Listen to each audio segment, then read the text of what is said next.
Welcome to Choice Classic Radio. Like us on Facebook, subscribe to us on YouTube, and help keep this show alive by donating at choiceclassicradio.com. For more of your favorite old-time radio shows, join us on our companion podcast, Choice Classic Radio, Mystery, Suspense, Dramas, and Horrors, where we bring to you the most mysterious tales that the golden age of radio had to offer. And now, with 677 episodes made, airing on the Mutual Broadcast Network from 1937 to 1954, we bring to you The Shadow.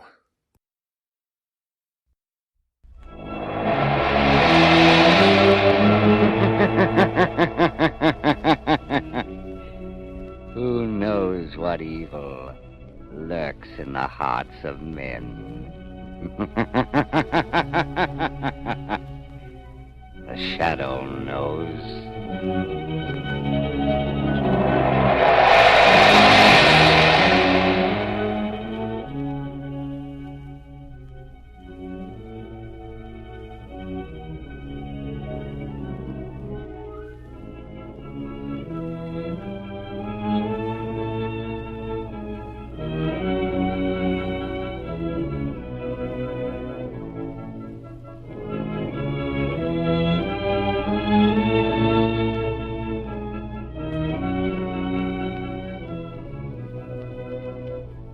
Ladies and gentlemen, before the Shadow begins his latest adventure, I want to tell you that when you equip your car with the new Goodrich Silvertown tire, you are using the most advanced method to protect yourself against both skids and blowouts. And here's why. On the outside, this new Silvertown has the amazing skid protection of the Lifesaver tread, the new Goodrich development that will stop you quicker, safer on a wet pavement than you've ever stopped before. And on the inside, it has the famous golden ply invention that protects you against high-speed blowouts. But you may ask, don't these life-saving features cost extra? Well, the plain truth is that you can get Silvertowns at no extra cost.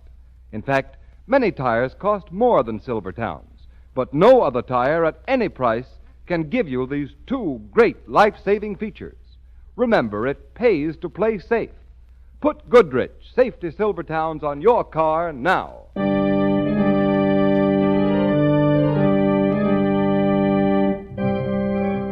The Shadow, Lamont Cranston, a man of wealth, a student of science, and a master of other people's minds, devotes his life to righting wrongs, protecting the innocent, and punishing the guilty.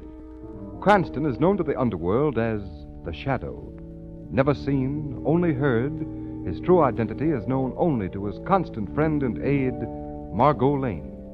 Today's story, Black Buddha.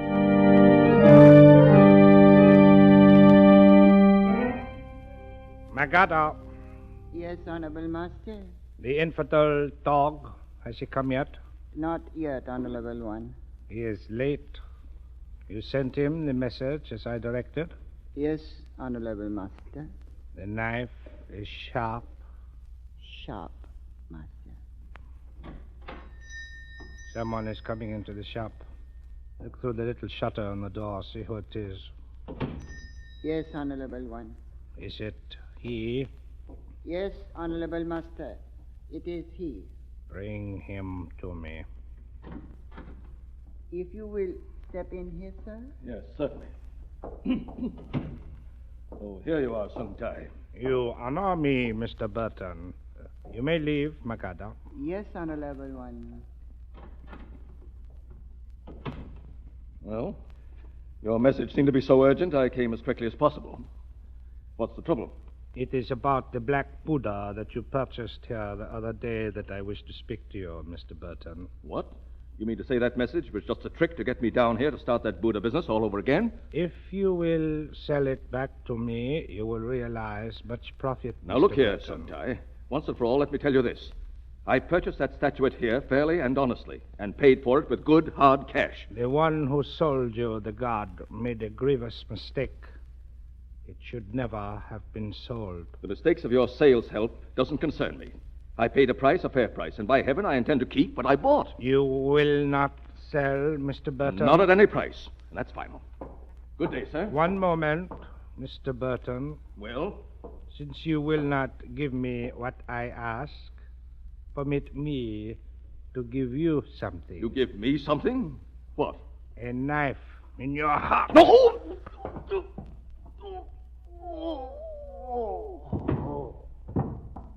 So must die all who profane the god with their touch. Magada, I come. remove his body to another vicinity, where his infidel brethren can see the vengeance which comes to those who profane our sacred gods.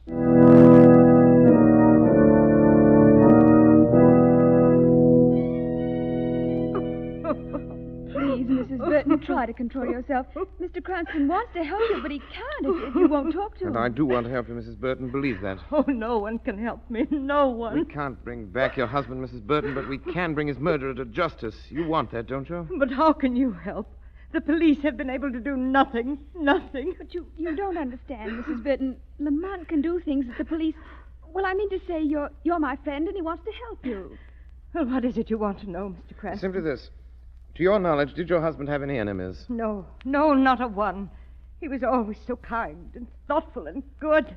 Oh, who could have killed him? Who? Perhaps the answer to that question is closer to you than you realize.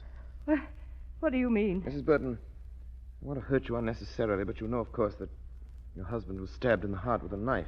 Yes, I know. Well, I saw that knife today at police headquarters, and there's something about it that the police overlooked. Yes? That knife was never made by Western hands. It's a sacrificial knife used by certain cults of Tibetans. Tibetans?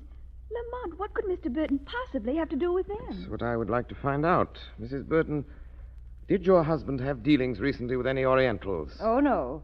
His law practice was confined almost entirely to corporation law. Perhaps he bought something from an Oriental. Perhaps you did. No, there isn't anything that... Oh, You remember something? the little black Buddha. Black Buddha. What Buddha? Mr. Burton bought it about a week before it happened. I remember he told me about a little Oriental shop over on the east I side. see. Was there any trouble about the purchase? Why, yes, there was. What was it, Mrs. Burton? Tell us. Well, I don't know much about it. I think Mr. Burton bought this statue from one of the assistants in the shop when the owner wasn't there. And when the owner returned, it appears the Buddha wasn't for sale. And he tried to buy it back from Mr. Burton. And Mr. Burton sold it back to him? Oh, no. For some strange reason, my husband became very attached to the little idol. He refused to sell it at any price. I see. Oh, but that couldn't have anything to do with the murder of my husband. Why do you say that? Because the Oriental dealer knew that Mr. Burton had the Buddha put away in a safe place. He must have realized that killing my husband wouldn't help him to get the Buddha back again. You have the Buddha? Yes, in the wall safe. Can I see it? Why, if you wish to. If you'll step over here. Lamont, why should anyone want to kill a man like Mr. Burton over a little piece of In stone? the history of man, my dear, there's been far more blood spilled over precious stones than there has been over the love of women. Now, here is the Buddha, Mr. Cranston. And I'm sure you'll agree with me that as a work of art, it hasn't much value. Why, it's an ugly little thing. Yes. Do you mind if I hold it in my hands, Mrs. Burton? Oh, why, not at all. Oh, it's so cold to touch. That face, evil, malignant. Yes, and how strange. A Buddha with a face like death. It's not an image of the real Buddha, Margot. It's one of the lesser Tibetan gods. Tibetan. And you said the knife that killed my husband was a Tibetan knife. Yes. Oh, What's the matter, Mrs. Burton? the Buddha. The Buddha? Oh, yes, I thought I saw a sort of shadow pass over the statue's face. Did you see it, Mr. Cranston? No, but a shadow is going to pass over the shop of the Oriental who sold this thing of death to your husband.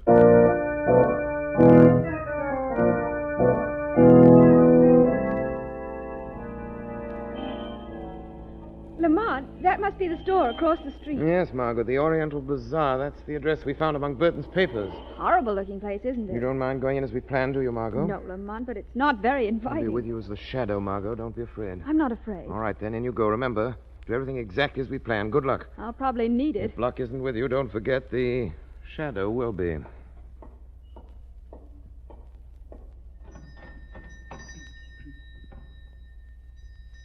Help you, please. Oh, why, yes, I'm looking for a present to give a friend. Have very nice things. Genuine jade glasses, genuine hammered silver jewelry, many fine things.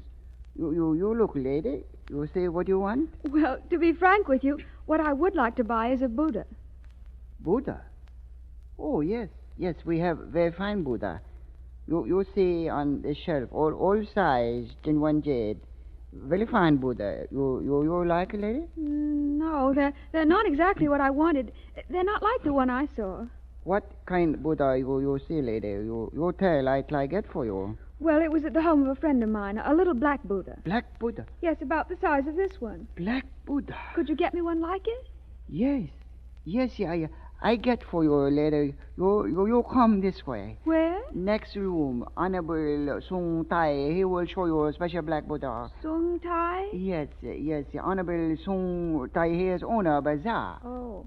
You come this way, please. All right. If you're sure you can get me the black Buddha, the sort my friend has. You come in here, please. It's rather dark, isn't it? I make a light. I make a light candle. So I make a nice light, lady. Everything will be all light. Oh, there's someone back of that desk. Please not to be startled. I sit in the dark because my eyes do not like bright lights. I am Sung Tai. Oh, how do you do? This man here said that you... What? He's gone. Again, I must ask you not to be startled. My assistant has many duties. I will try to be of service to you. I know what you wish. You know? My ears could not help overhearing what you asked him. If you will come closer, sit here. Thank you. You will find the chair most comfortable. Yes, Mr... Mr. Sung. Oh, thank you, Mr. Sung. Have you a black Buddha that you could sell me? I have many things to offer, but first, so that I may help you with intelligence, this other Buddha you mentioned, tell me about it. Well, it's small, and the face of the statue looks as if the god were angry. Angry? I was very attracted to it. I'd like to have a similar one. I thought perhaps you had one you could sell me. If you will tell me where you saw the Buddha. At one of my friends. The name of the friend. I ask this to learn whether I sold it. Oh, as a matter of fact, you did. That's why I came here. My friend gave me your address, a Mrs. Burton. Ah. You know her? So many people are kind enough to do business with me, I cannot remember them all. You saw this black Buddha? Well, yes, of course. Perhaps you held it in your hand? Well, yes. How did you know that? You held it in your hand? Yes. You held the god in your hand? Why do you keep repeating that question? Because it is written, the unbeliever who touches the black god with his hand defiles the god. I defile the god? You are an unbeliever, so your touch was defilement. Well, And so it is written, you must die. You wouldn't kill me. It is written. Kill me because I touched the little stone image? It is written. You can't mean it. It is not for mortal man or woman to question the word of the gods. You mean to say that anyone who touches the statue must die? The touch of the unbeliever is defilement. So he dies. But others have touched the statue. And so others have died. Mr. Burton, is that why He was an unbeliever. He died like a dog dies, and so you will die. It is written. No, Sung Tai. Who speaks? A voice you've never heard before. I see no one. Because I will it that there should be a shadow before your eyes. A will stronger than mine? It cannot be. You cannot. You will not see me. Shadow, he confessed. You heard him? I heard him. You hear a voice too, white woman?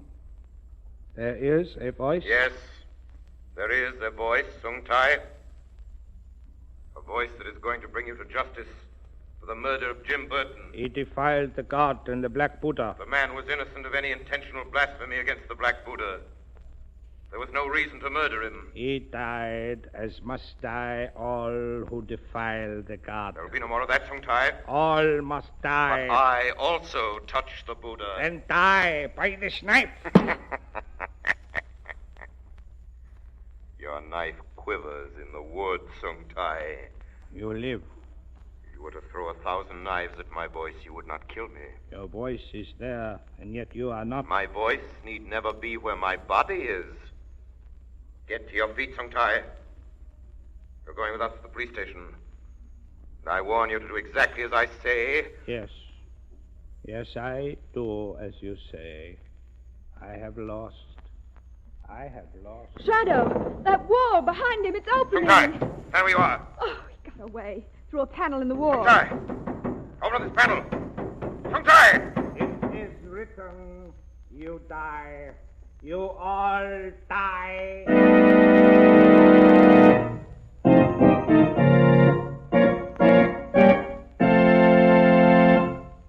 Ladies and gentlemen, everyone steers clear of the road hog. But do you realize that if your car suddenly skids, starts spinning, swerving all over a wet, slippery road, your car is the most dangerous kind of road hog you can imagine? Nearby cars and even pedestrians may be caught in its wild plunge. The Shadow knows. Last year, thousands were killed or injured by skidding cars. Yes, motorists, that's what happens when worn, smooth tires lose their grip on wet, slippery roads, the hazard zone of motoring. But don't risk your neck. Equip your car with the new Goodrich Safety Silvertowns now. For remember, this new kind of tire, with its amazing lifesaver tread, will stop you quicker, safer on a wet pavement than you've ever stopped before. And you don't have to take my word for it. The largest independent testing laboratory in the country tested this new Silvertown against both regular and premium price tires of 5 other leading tire manufacturers. And did that Silvertown come through with flying colors? Their engineers found that no tire tested, regardless of price, came up to the new Silvertown in skid resistance.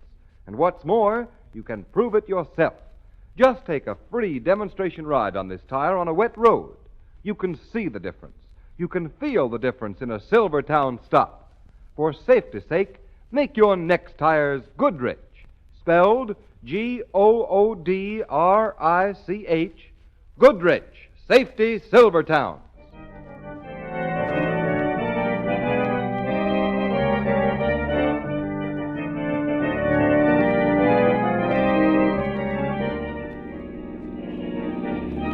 Lamont, please don't drive so fast. Darn traffic. Don't be angry at yourself, Lamont. Sung Tai moved so quickly you didn't have a chance to stop him. Should have had foresight enough to keep him away from that wall, Margot. Sliding panels and hidden passageways. I thought that sort of thing only happened in books. Nevertheless, it happened in this case, and the faster we get back to Mrs. Burton, the better I'll like it. Sung Tai wouldn't dare go near her. But he knows she must have touched the Black Buddha. He must realize that you'll be setting the police on his trail. My dear, when a man's actions are motivated by religious fanaticism, there is no limit to the risks he'll take. Well, I'm glad you telephoned Commissioner Weston as a shadow after we left Sung Tai's shop. The best I could do to further ensure Mrs. Burton's safety. Mrs. Burton's house. Lamont, look. Those men. It's all right. They're South Commissioner Weston's men. Oh. Thank goodness he didn't waste any time. Come on.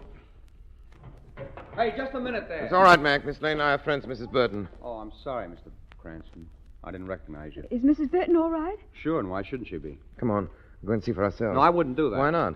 Well, she apparently isn't feeling very well. What do you mean? The doctor just went in there a few minutes ago. Doctor? Sure it was a doctor? Sure, I'm sure. Said he was a doctor. Little fellow with an accent. Tough as they come when I try to stop him. What do you look like? I don't know. Come on, Margot. Hey, come back here, Mr. Cranston. You can't go into that room. Hey, what the? Mac, quick. Hey, Mr. Look, Cranston, look. what? She's dead.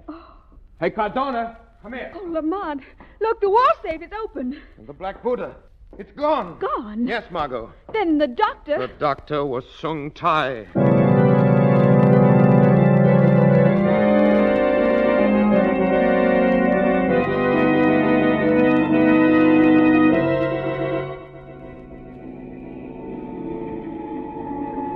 Why come here to the waterfront, Lamont?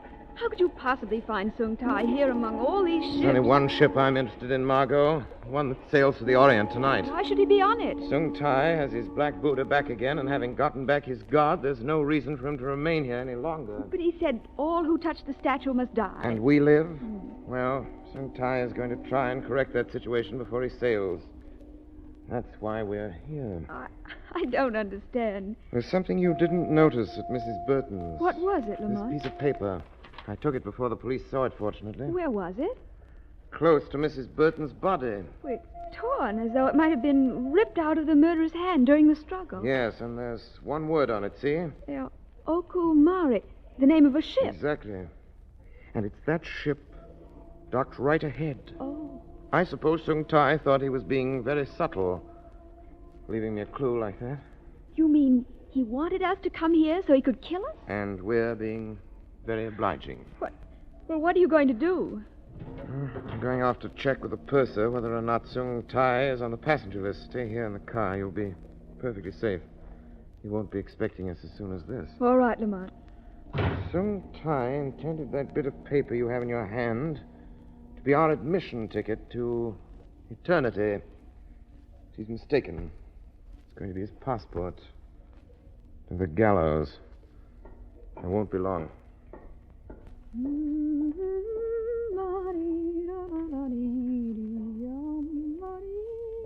You are waiting for someone, please? Oh. I frightened you? Sung Tai. You are a strange woman to let your friend walk away and leave you here all alone. I'm not frightened. This time you cannot deceive me. Deceive you? Yes. You did not fool me with that voice you called the Shadow. Oh, you think I am the Shadow? There is no need to be clever now. I understand how you did it. By projecting your voice. The trick has been used in our temples for many years. So, you think I did that? And very cleverly. But my reason has explained it all to me. The trick will not work again. Come. Where? A place where your friend will never find you. He went and left you here. When he returns, you will be gone forever. No, The knife in my hand is hungry. Get out of the car. All right. Come, this way. I will walk close to you. My knife will taste your flesh if you move too quickly. I'll do as you say.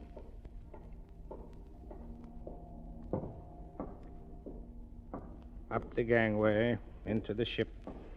Yes, all right. Do not make a sound. I knew when I left that scrap of paper with the name of this ship as bait. I knew then that I would catch a fool. In here. So, you think I'm the voice that spoke to you as the Shadow? I do not think. I know. The trick is old. I should have understood it at the time. Down the steps. It's so dark.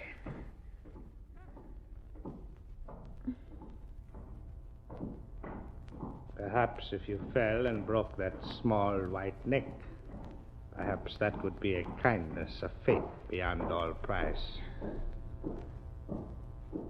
So, stand where you are, little fool.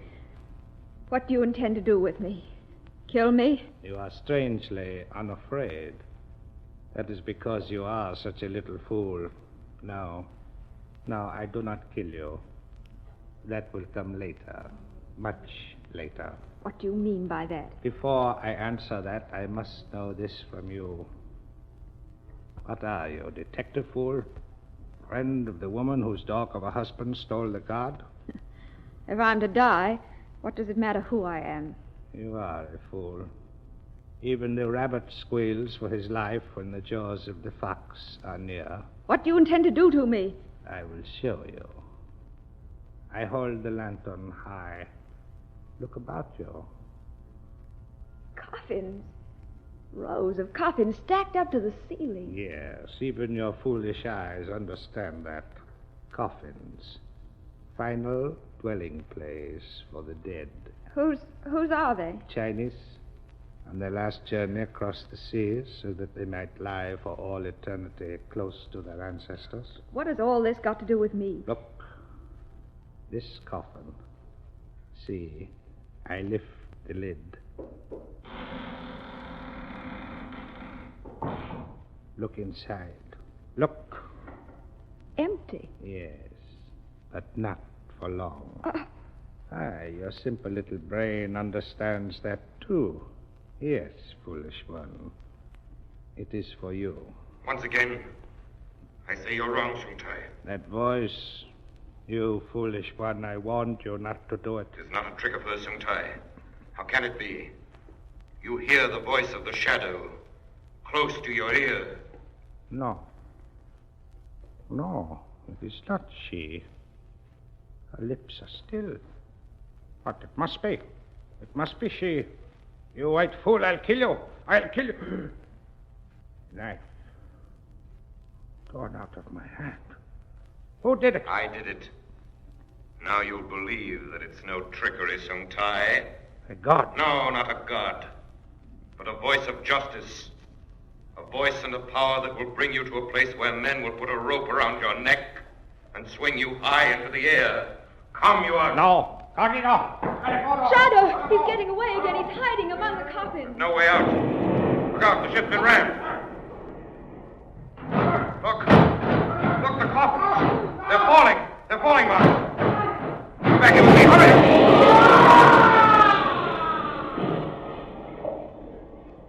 I can never forgive myself. Leaving you alone in the car. It's all right, Lamont. But Sung Tai almost accomplished what he set out to do. If you hadn't left that paper trail... I knew you'd go back to the car. And I had the torn piece of paper you gave me in my hand when Sung Tai came. I made little pieces of it, and he made me go with him. You tore it into little pieces and dropped them as you walked. Yes. I couldn't think of any other way to show you where I'd gone. Oh, thank heavens you saw them. I saw them, Margot. Yes, the false clue Sung Tai left for us became the trail that led to his own undoing. That whole wall of coffins fell on top of him. Yes. Yes, and crushed him to death. Oh, what a horrible way to die. Yes, horrible. Horrible, but better this way, perhaps. Sung Tai brought death to people, and the dead, in their coffins, killed Sung Tai. It is seldom that the dead have an opportunity to avenge a criminal who has brought death to innocent people. But, Margot, in this case, who better could administer justice eternal?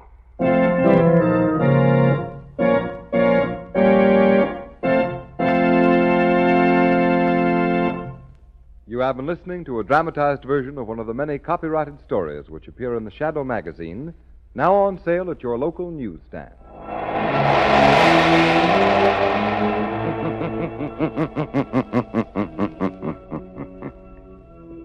The weed of crime bears bitter fruit. Crime does not pay. The Shadow knows.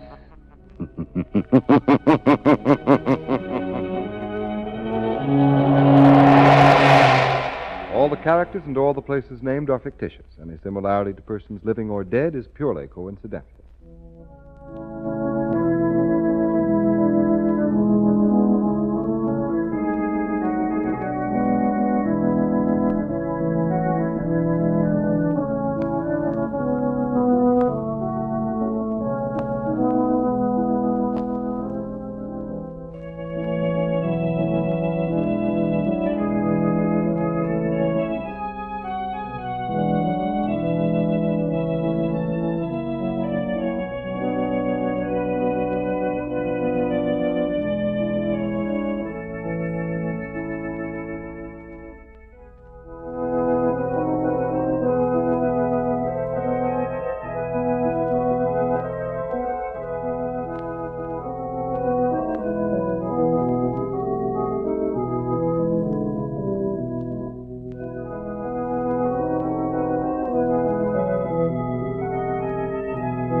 That concludes today's episode. We'd like to thank you and remind you to donate at choiceclassicradio.com. Remember, your donations make episodes like this possible.